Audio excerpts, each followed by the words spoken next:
And good morning, good afternoon, good evening, wherever you are in the world. Welcome to FPL Don't Panic. Just a little game week so far update to follow up on the one I did yesterday morning. So I had risen, largely thanks to Semenyo, and even just as it's playing out, the three-pointer from Petrovic helping me out. Given the lack of clean sheets, the little 1 point there helped a wee bit. It's an easy, just the 2 points. Yeah, it had risen from 300-ish to about 200-ish, but it was always going to fall like a rock off a high building in yesterday's matches, given I only had Bruno Fernandes going out. That was disappointing. I'm very happy with the result. 3 points from Bruno. He's one off the bloody DEF CON. A little 2 points would have been very handy. United look better. I certainly wouldn't be handing out any Manager of the Year awards yet to Amarin for correcting a few things that were obvious, namely putting a goalkeeper between the sticks that can actually catch the ball. So happy enough with the result. A bit of a bugger, nothing from Bruno. And we'll talk after this game week about transfer plans, where I think Bruno will become the cash cow to do a few things. The main point of this video was just a quick review of where it's at so far. Little chat around, was I right not to do a transfer and not to in particular take a hit? And on first glance you'd have to say no, especially given that the two players that I was most interested in bringing in fact hovered over, because I had a very easy moves to go from Virgil to an Arsenal defender, and the Arsenal defender of choice would have been Timber. You all saw me wrestling with that one. I like Timber. Still very much on my agenda. He's got that right back. I'm not saying there won't be a rotation here or there, maybe 1 in 5, 1 in 6 or something like that. But you know what, the way that lad is playing, given those Arsenal fixtures, and it's probably where I will ultimately go. The other place I was looking very seriously at doing this, probably would have been the hit, was, and I have been talking about Declan Rice for a wee while. And when he scored that goal, I thought, oh, why the fuck didn't you just do it? You could have moved Rodri out, and all would have been well with the world. But yeah, I didn't. However, I have 2 transfers after the international break. Rice has got this, so this is the bit. Even despite this plummeting, was I still right to just hold out and roll? And we're not going to know the answer to that question for a few weeks, how things play out. However, Rice is already yellow flagged, so I don't know. A back problem had to come off. Never know. Back problems can be weird. That might be a bit of a niggle there. So that's something that we'll need to find out more about. So I would have already had a yellow flag player if I'd done it. And by holding off on the transfer, do have a little bit more information now, and also a few questions as well. Saka looked decent enough. Looks like he's on penalties, or is he? It wasn't it his the game actually had some special meaning for Saka, something like 200th appearance or something, or 100th goal or assist or something. Is that why he took the penalty? It'd be hard to see him coming off them, given he's such a good penalty taker. Maybe Gyökeres has to wait his turn now. Although we do know that Saka can be a little bit generous with giving away penalties if someone needs a goal or something like that. So we'll need to keep an eye on that one. But it does look like he's on penalties. So that does increase his value as an asset. What else did we learn? Gyökeres even in... Oh, and if I steered anyone wrong, I'm so sorry, guys. I really thought Gyökeres was going to bag at least 2 goals in that, and they said that would be... And I even said it to someone. I said, listen, I'll probably go Gyökeres. I think he's going to get a couple of goals. Not great against the big teams, but throughout his career, before he came to Arsenal, he's been a flat track bully. Bloody hell, that lad is struggling to find the back of the net. So I'd certainly be reluctant to go there with my dollars in a couple of weeks' time after the international break, when I do a transfer or two, where I'd be really tempted to go would be the attack double up still with Eze and Saka. Thought Eze still looks good. He missed a few he should have got. Did get his assist. Feel like his minutes are a bit more secure.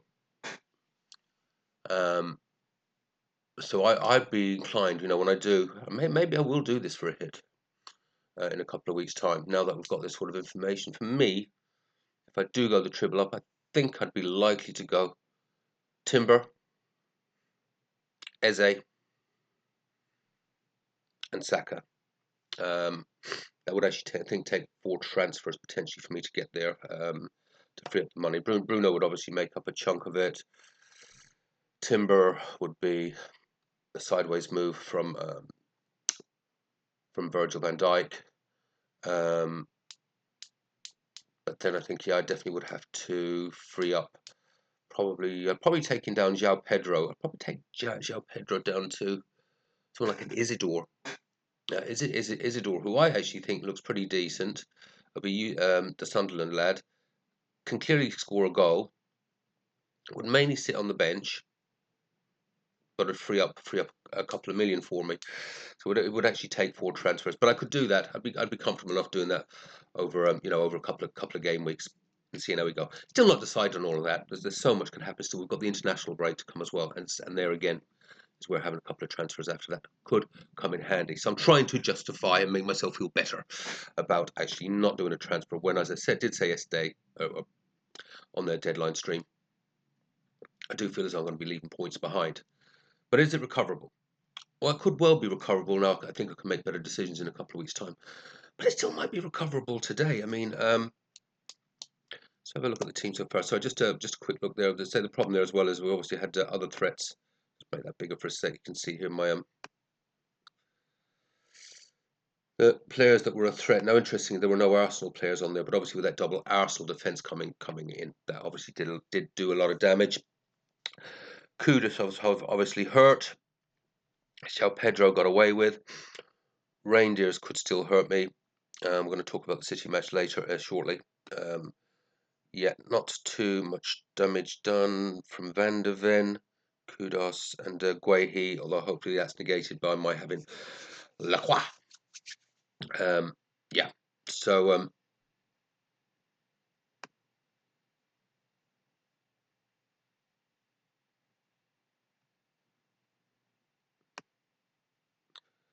it's not too bad. I've got the same chart there. Let's get that out of the way. Let's put that down there. What I hope is that my chart for today's match update, we'll start to see that little curve there start to go back up, because I do have 7 players to go. And the big question for me is, will the title of my video tomorrow when I do the game week wash up, will it be when Rodri roll dreams come true? Because Rodri is the player that would have gone out for Declan Rice. And what I did do right now, game, bear with me for a second. I haven't got my team up there at the moment. Let's see if I can do that easily.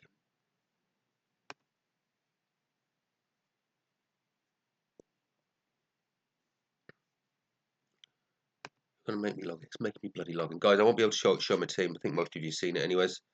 But I'll just run through the players I've still got to go, and that will hopefully turn that dip on the end of my chart and get it back up, or at least level it off a wee bit. I just don't want to see a big dip there by the end of the week, or by the end of this game week.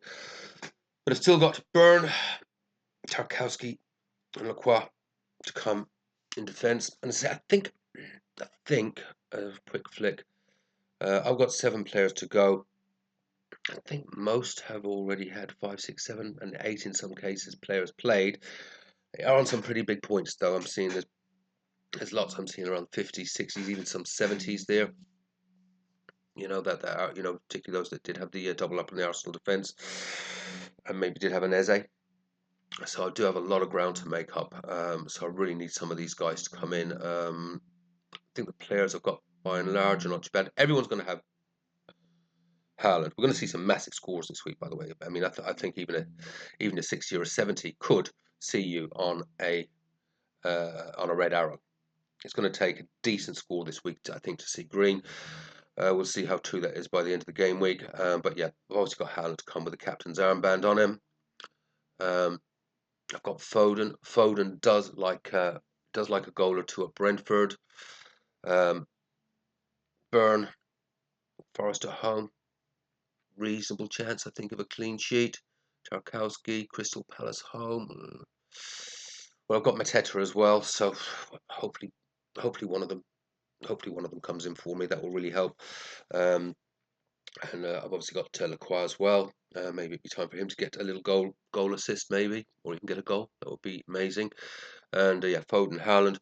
The one for me though, because this would have been the transfer to Rice.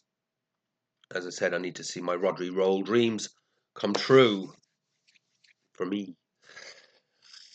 I'm not overly hopeful, if I'm being honest. If I could, honestly, if I could hit the 70, that would be amazing. I said at the beginning of the game week, if I got over 60, if I got 60, I'd be happy. And as I said, as long as I'm ticking towards that 70, tend not to mind too much. Even if do take a red arrow on it, or I've dropped a bit, tend not. This was going to be a consolidating game week, and hopefully not drop too much, just so I could get that extra transfer, get a bit more information. So I've got to stand by that. I've got to stand by that. But you never know. I might get lucky. I might get lucky. But I'd just love to see. I'd love to see Rodri get something today. I guess the one thing I did get right in playing him is my benching decisions, because I've got João Pedro. I benched. It's just not been happening for him. And benched Virgil because I was certain that Liverpool were going to concede to Chelsea, and concede they did.